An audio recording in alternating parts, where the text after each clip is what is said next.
আসসালামু আলাইকুম রাহমাতুল্লাহ। সম্মানিত প্রিয় দর্শক, আমরা নামাজে একটা কমন ভুল করি, সেটি কি ইমাম সাহেব যখন সূরা ফাতিহা শেষে বলে ওয়ালা দল্লিন, তখন আমরা জোরে আমিন বলি আমিন, অনেকে আস্তে বলে আমিন, অনেকে মনে মনে বলে আমিন। তো মনে মনে আমিন বলার কোনো জাল জয়ীফ কোনো হাদিস নেই। আলেমরা বলেছেন আস্তে বলার হাদিস আছে দুর্বল জয়ীফ, এবং জোরে বলার হাদিসেই সহি, ফজিলত বেশি। কাজেই আমাদেরকে অবশ্যই উচিত মনে মনে আমিন বলা পরিত্যাগ করবেন।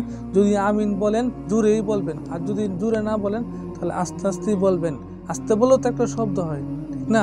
তো কাজেই আমাদেরকে অবশ্যই উচিত কোরআন ও সহিহ হাদিস ভিত্তিক জীবনযাপন করা। আল্লাহ আমাদের সেই তৌফিক দান করুক, আমিন।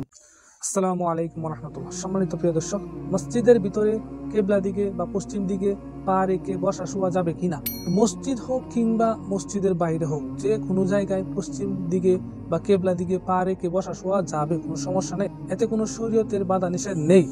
মসজিদের ভিতরে আপনি খেতে পাবেন, ঘুমাতে পাবেন, তবে পরিষ্কার পরিচ্ছন্নতার দিকে খেয়াল রাখতে হবে। শিকনি বা নাকের ফুটা মসজিদে ফেলা থেকে বিরত থাকতে হবে, কারণ এগুলো মন্দ কাজের অন্তর্ভুক্ত। কাজে আমরা বুঝতে পারলাম যে কেবলার দিকে বা পশ্চিম দিকে পা রেখে বসলে বা শুইলে কোনো গুনাহ হবে না, কোনো সমস্যা নাই ইনশাল্লাহ। যেটা আমরা জানতাম এতদিন, এটা ভুল জানতাম।